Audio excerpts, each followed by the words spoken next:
All right, hello everyone. Welcome to today's video, and we're going to be going over the ACT writing section. This is typically your last section in the ACT exam. It is optional though, so it might not be depending on whether or not you're taking the writing section.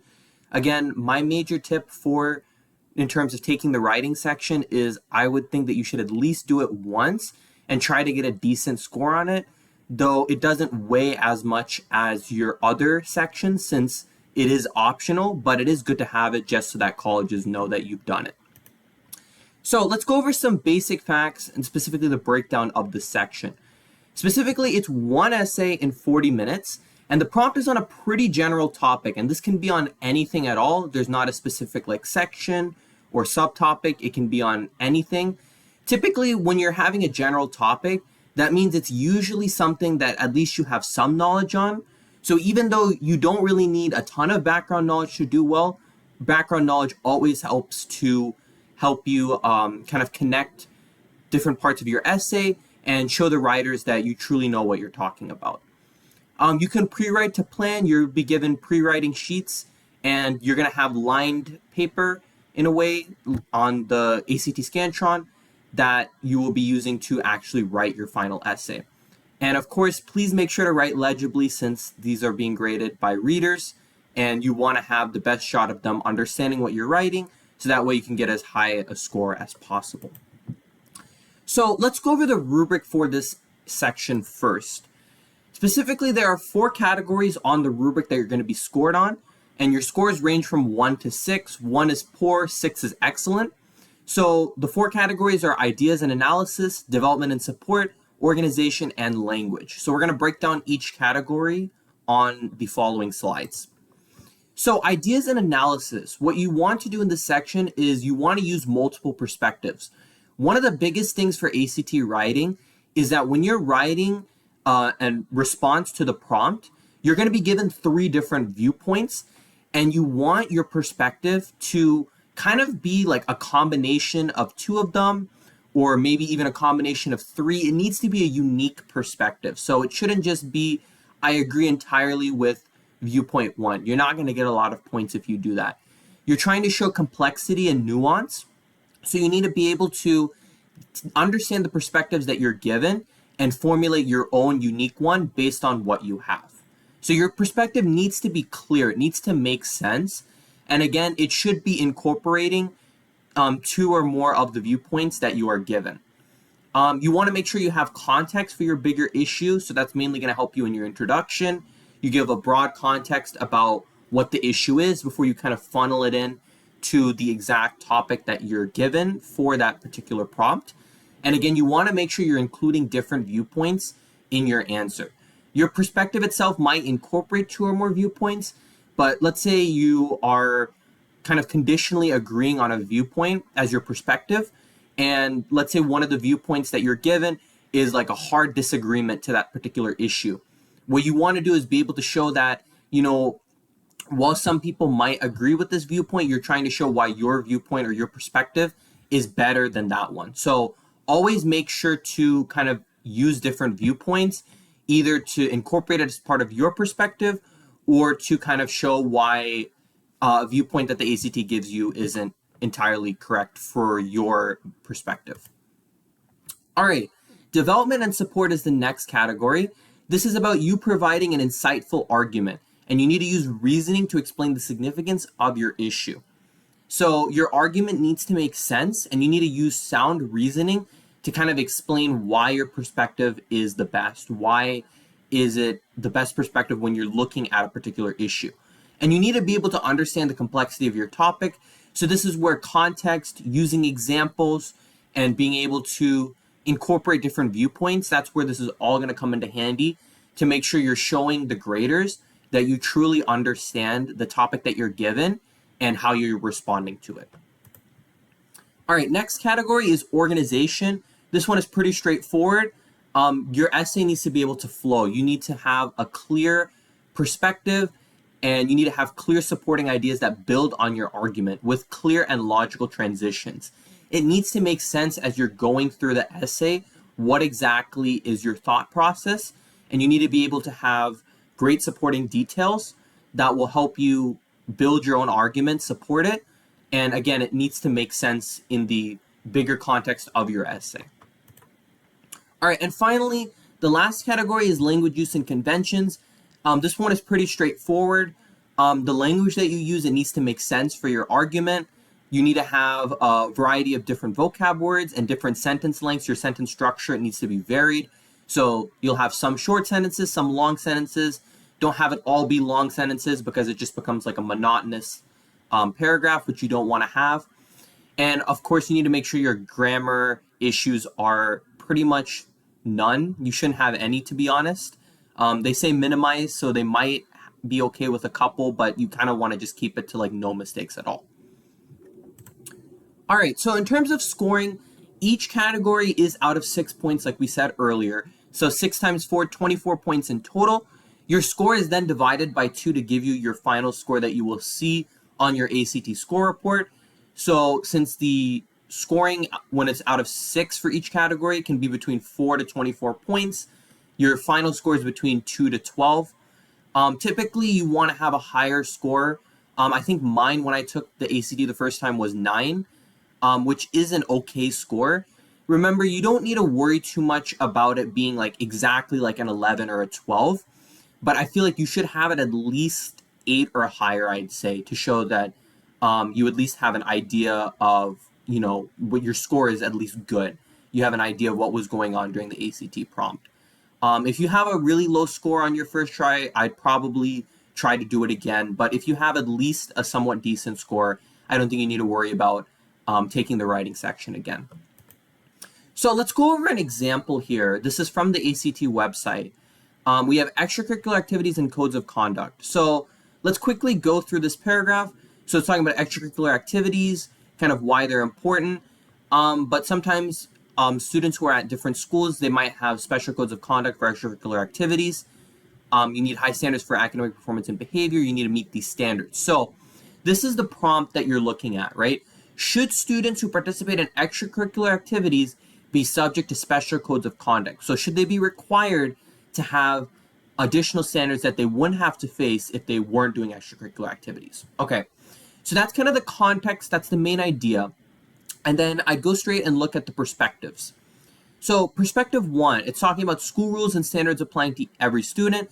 So you shouldn't have students be subjected to different standards that not everyone else is having. So this is basically saying, no, they shouldn't be subject to special codes of conduct. Okay, perspective 2, it's saying participations in school activities is a privilege. So it's fair to ask students to earn it by studying hard and believing in themselves. So this is more on the side of yes, because it's a privilege to be in these extracurricular activities. So these students should be maintaining high grades and have good behavior to be able to do these luxury activities. And then perspective 3, it's saying school programs should be open to all students. Not all students can meet high standards, so not all can participate in extracurricular activities.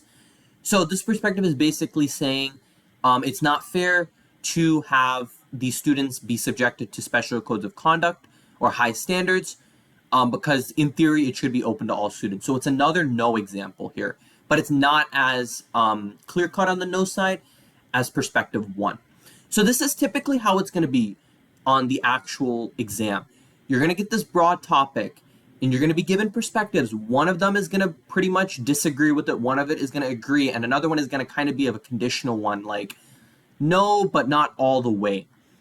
So here's your task. You're addressing the question of whether students who participate in extracurricular activities should be subject to special codes of conduct. So they give you here these 4 bullets, what exactly you're supposed to do. And when you're practicing, and you should definitely do at least one practice essay before your ACT exam, but we're going to look over these bullet points. You want to state your own perspective, guys. So you're not using one of these as your entire perspective. You need to analyze the relationship between your perspective and one other perspective, okay? So you're connecting it back to the perspectives they give you, but it's not entirely their perspective. Develop and support your ideas with reasoning and examples. Like, organize your ideas and communicate them in written English, right? It's basically highlighting every single rubric category that we went over. Your perspective, I know it says full agreement with any of those given down here, But I personally would not recommend that because you're trying to show nuance and complexity, and it's really hard to do that if you're just following exactly what they give you.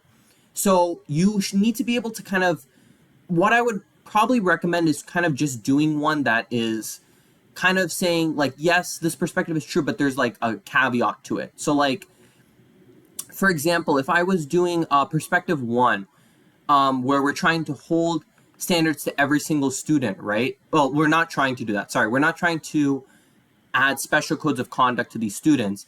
It could be important to kind of integrate a perspective that's like, it's unfair to hold these students to higher standards, but it's important that they at least meet a certain amount of standards, because at the end of the day, their grades are important. So if they're taking on extra responsibilities while they're not doing well in their classes, then maybe it shouldn't be extended to those students. Having extracurricular activity shouldn't be extended towards those students. So that's kind of an example. You're kind of taking a perspective that they give you, but you're kind of twisting it in a way. You're showing that, while this may be true, there is an exception to it. And you need to be able to kind of build that off with reasoning and examples. For your examples, try to keep your examples as like facts. You can try to bring in personal examples, but it's just about being able to word them correctly so that they're able to actually support your argument. So I'll pause on the screen if you guys want to stop and kind of start planning. What I would do for planning is obviously have my thesis statement first, and then kind of pick, 1 to 2 body paragraphs. Well, honestly, really 2 body paragraphs at the bare minimum, and to use to support your point. And then if I really want to go for a complexity, what I would try to do is have my next paragraph kind of address a perspective that is kind of against the perspective that I have. It can come from one of these viewpoints and kind of show why that perspective is not the best perspective to evaluate this issue. Kind of show that why my perspective is better.